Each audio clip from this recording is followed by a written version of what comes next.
வணக்கம் நண்பர்களே.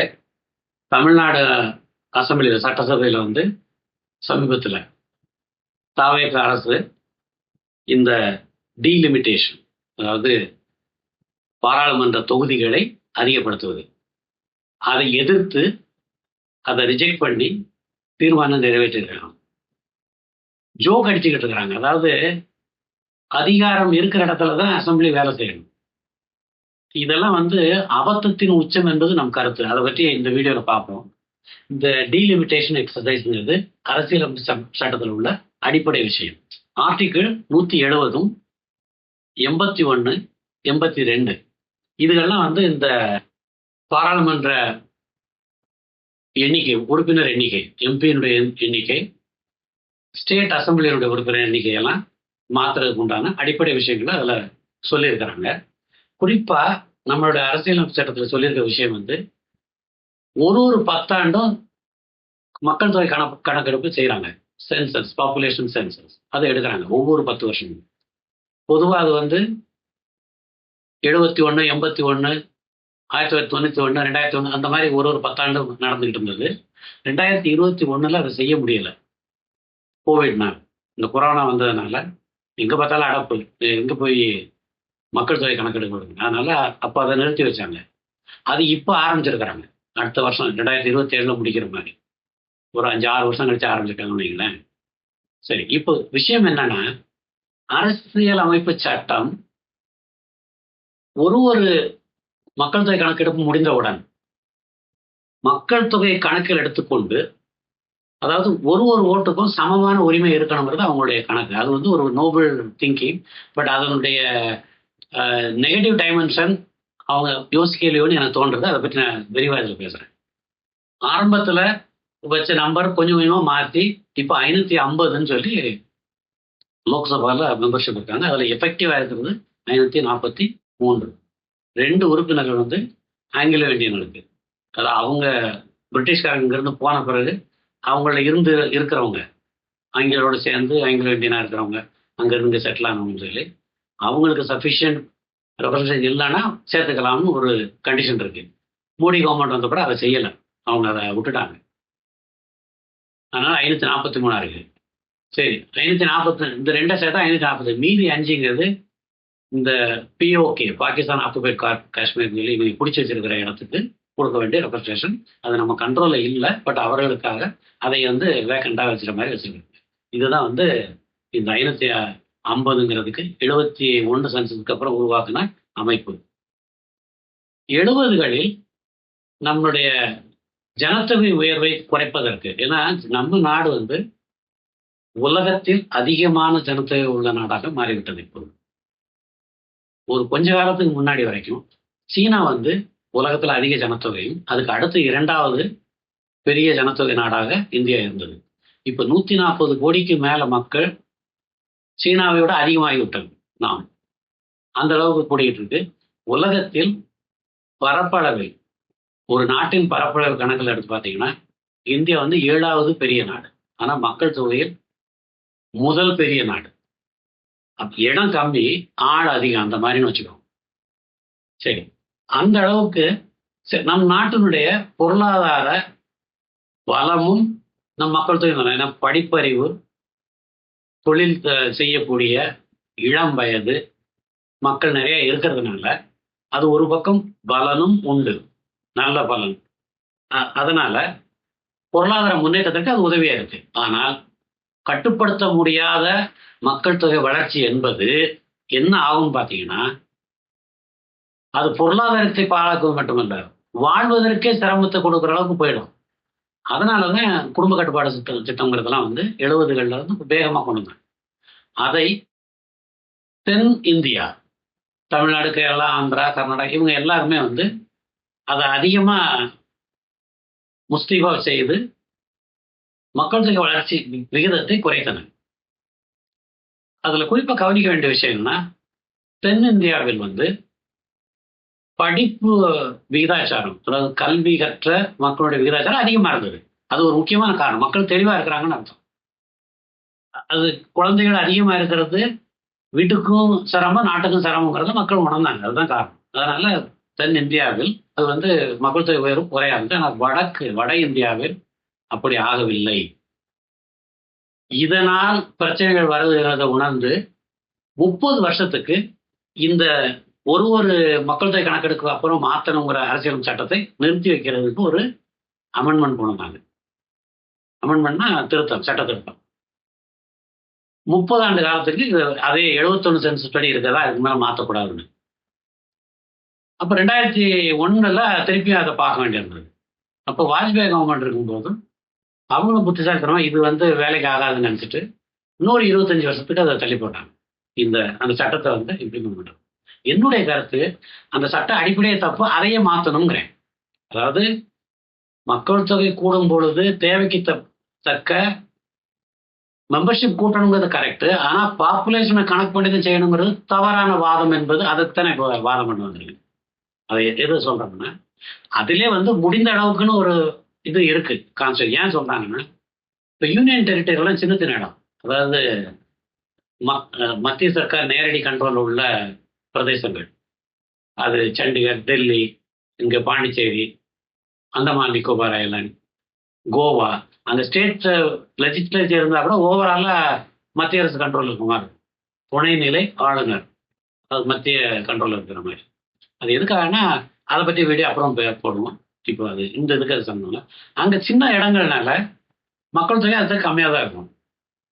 நீங்க நாடு பூரா உள்ள அதே விகிதாச்சாரத்துக்காக நாங்கள் மெம்பர்ஷிப்பை கொடுக்க முடியாத அளவுக்கு போயிடும். அதனால தான் முடிந்த அளவுங்கிறது கண்டிஷனும் அங்கே இருக்கு கான்ஸ்டியூஷன். பட் நான் என்ன சொல்றேன், அதுவே தேவையில்லை என்பது என்பாரும் அதைத்தான் இதை கொண்டு வரேன். அதாவது மெம்பர்ஷிப்பை கூட்டணும், நான் இந்த அடிப்படையில் அல்ல. ஸோ இந்த அடிப்படை இருக்கிற ஆர்டிகிள்ஸ், அந்த செக்ஷனையே மாற்ற வேண்டும். இது ஒரு சட்ட திருத்தத்தான். ஏன் இப்படி விட்டா என்ன ஆகும்? நீங்க வந்து பாப்புலேஷன் கூட மக்கள் தொகை கூட அதுங்களுக்கு அதிகமாகணும். அதுதான் இப்போ இவங்க திராவிட கழகங்கள் கத்திக்கிட்டு இருக்கிறது வந்து உத்தரப்பிரதேசத்தில் மக்கள் தொகை அதிகம், அவங்களுக்கு அதிக சீட்டு வந்துடும், அவங்க தான் ஆட்சி பண்ணுவாங்க, எங்களுக்கு வாய்ப்பு எல்லாம் போயிடும்ங்கிற மாதிரி வாதம் பண்றாங்க.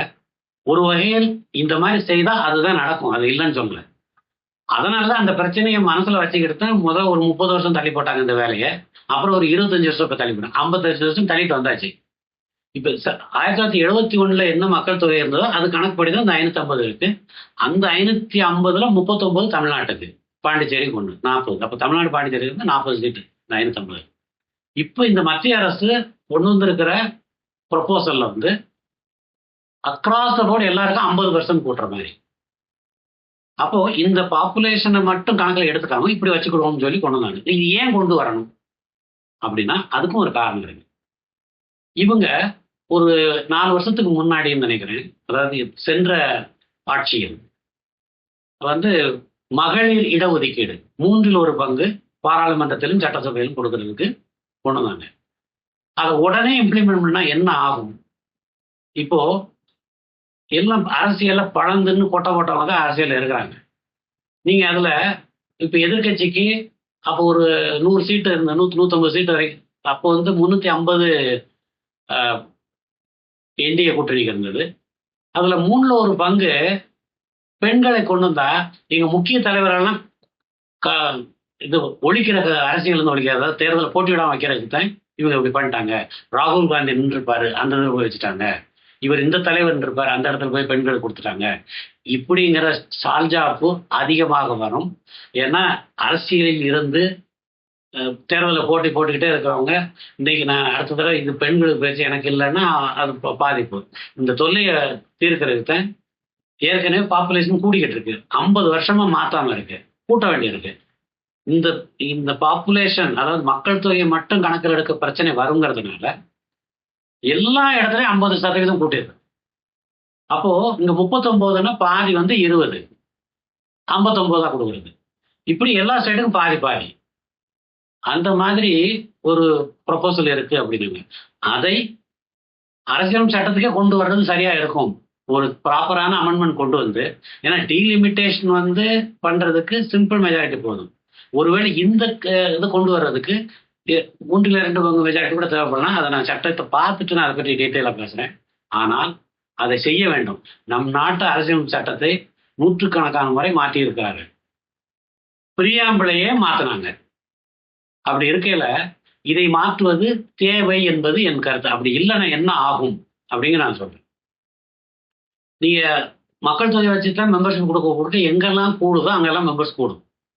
இதுல முக்கியமான டைமென்ஷன் பல பேர் வெளிப்படையா பேசுறதுக்கு யோசிக்கிறாங்க, பேசாம இருக்கிறாங்க.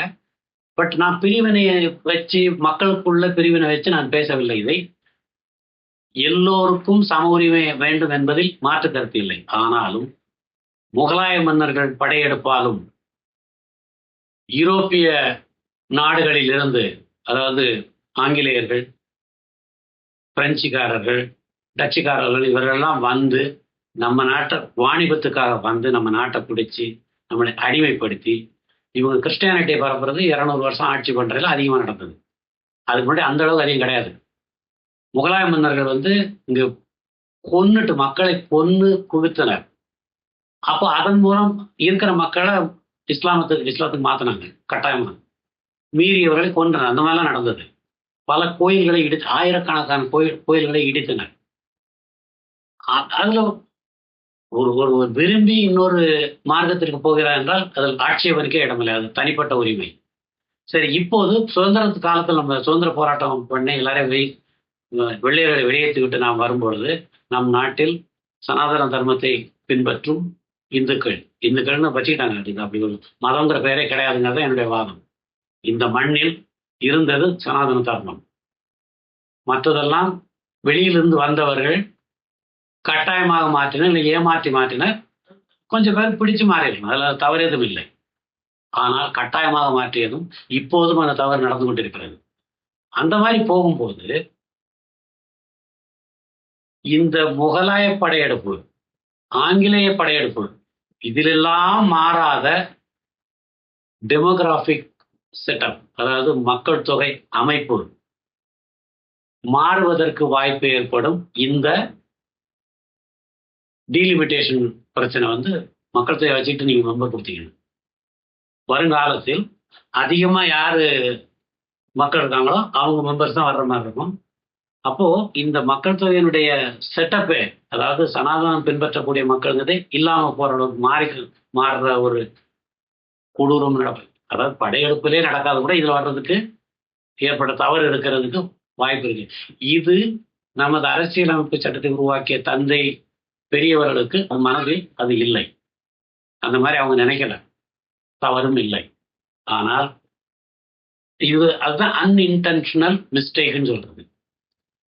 தேவை என்னன்னா, சரி மக்கள் தொகை கூட கூட ஒரே மெம்பர்ஷிப் ஆக்க கூடாதுங்கிறனால அக்ராஸ் த போர்டு எல்லாருக்குமே இப்ப 50% கூட்டுற மாதிரி இதே தான் அடுத்து ஒரு 20 வருஷம் கழிச்சு கூட்டுறாங்கன்னா 10% கூட்டுறாங்கன்னா எல்லாருக்கும் 10% கூட்டணும். எல்லா ஸ்டேட்டும் அக்ராஸ் த போர்டா இருக்கும். அப்படி செய்யும் போது இந்த டெமோகிராபிக் சேஞ்ச் அப்படிங்கிற ஆபத்து வராது என்பது நம் கருத்து. அது வந்து அமைதியின்மையை கொண்டு வந்து விடும் என்பது நம் கருத்து. இதை சொல்லும் போது நான் வந்து மற்ற மதத்தை பின்பற்றும் நம் நாட்டு மக்களுக்கு எதிரானவன் அல்ல. அவர்கள் நம் சகோதரர்கள், நம் சகோதரிகள். அது மாற்று கருத்து இல்லை.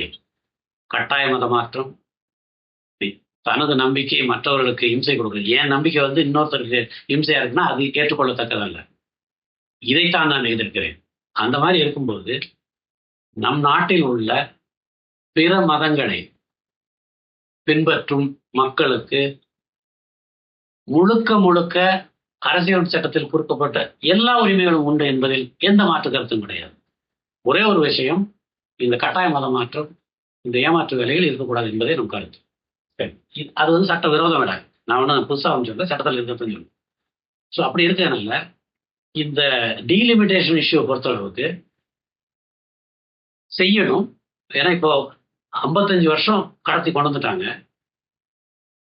மக்கள் தொகை அதிகமா இருக்கும்போது ஒரு எம்பி வந்து பல லட்சம் மக்களுக்கு ரெப்ரசன்டேட்டிவ் இருக்கிறதுக்கு கொஞ்சம் அதை மாற்றிக்கிட்ட அதிகமான மெம்பர்ஸ் இருக்கிறது இன்னும் மக்கள் சேவையில் நல்லது என்பதே நம் கருத்து. அதனால இப்போ ஏற்கனவே சொன்ன மாதிரி மத்திய அரசு இப்போ ப்ரப்போஸ் பண்ண மாதிரி அக்ராஸ் படி எல்லா ஸ்டேட்டுக்கும் 50%, அது மாதிரி எப்போ கூட்டினாலும் எத்தனை % கூட அதே லெவல். அப்படி பண்ணும்போது இந்த பிரச்சனைகள் வராது. இதை அடிப்படையில் அரசியலமைப்பு சட்டத்திலேயே கொண்டு வந்து அதை நிறுத்த வேண்டும் என்பது நம் வாதம். தமிழ்நாடு கழகங்கள் ஆட்சிக்கு வந்த பிறகு அதாவது உள்ளூர் மக்கள், நம்மளுடைய தமிழ்நாட்டு மக்கள் பாதுகாப்புக்கு தேவையான, அவர்களுக்கு தேவையான செய்வதில் அவர்கள் முன்னணியில் இருக்க வேண்டும் என்பதில் மாற்று கருத்து இல்லை. ஆனால் இவங்க திராவிட நாடுன்னு சொல்றது, திராவிடம் சொல்றதுக்கு காரணம் வேற. அதை பற்றி வேற வீடியோவில் நான் பேசுறேன். நம் தமிழ் மக்கள், தமிழ்நாட்டு மக்கள், அது எந்த மொழி பேசுறவராக இருந்தாலும், எந்த மதத்தை சேர்ந்தவராக இருந்தாலும், தமிழ்நாட்டு மக்கள் முன்னேற்றத்திற்காக அப்படின்னு மாநில கட்சிகள் முற்படுவது முழுக்க முழுக்க சரி. ஆனால் அந்த மாதிரி செய்யற செயல்பாடுகள் தேசிய நலனுக்கு முரண்பாடாகவோ எதிராகவோ வரக்கூடாது என்பது என் வாதம். இங்க தேசிய நலனுக்கு எதிராகவும் தேசிய நன்மைக்கு எதிராகவும் இந்த, ஏன்னா இவங்க திராவிட கட்சிகள் எப்படி வந்தாங்க, அடைந்தால் திராவிட நாடு, இல்லையே சுடுகாடுன்னு சொல்லி கோஷம் போட்டுட்டு வந்தவங்க. அந்த மாதிரி பேசிக்கிட்டு இருந்தா எலெக்ஷன் நிக்க விடாம தடை வரணும் பேச்சு வந்த உடனே அதை ஏற்பாடு பண்ண ஆரம்பிச்சோன்னு பயந்து போய் அவங்க கொள்கை சுடுகாட்டுக்கு அனுப்பிட்டு இவங்க வந்தவங்க. ஆனா அந்த புத்தி இன்னும் மாறல. அப்பப்போ அந்த தேச விரோத செயல்பாடுகள், பேச்சுகள் இவங்க கிட்ட இருக்கு இந்த திராவிட கட்சிகள். அதே வழிமுறையில் ஜோசப் விஜய் செல்லக்கூடாது என்பது என் வாதம், வருத்தம். காரணம் என்னன்னா, இந்த தாவேகா ஆட்சிக்கு வருவதற்கு முன் நான் அவர்களை ஆதரிக்கவில்லை. ஆனால் ஆட்சிக்கு வந்த பிறகு அவர்கள் செய்த முதல் காரியம் ஊழலை எதிர்த்து போராட ஆரம்பித்தது. புறையோடி போன ஊழல் செய்யறது என்னமோ அவங்களுடைய பிறப்புரிமை மாதிரி இந்த கட்சிக்காரங்கள்லாம் பண்ணிக்கிட்டு இருந்தாங்க. அதாவது லஞ்சம் லட்சத்துல மாறி, கோடியில மாறி, ஆயிரக்கணக்கான கோடி மாதிரி லட்சக்கணக்கான கோடிக்கு வந்துருச்சு.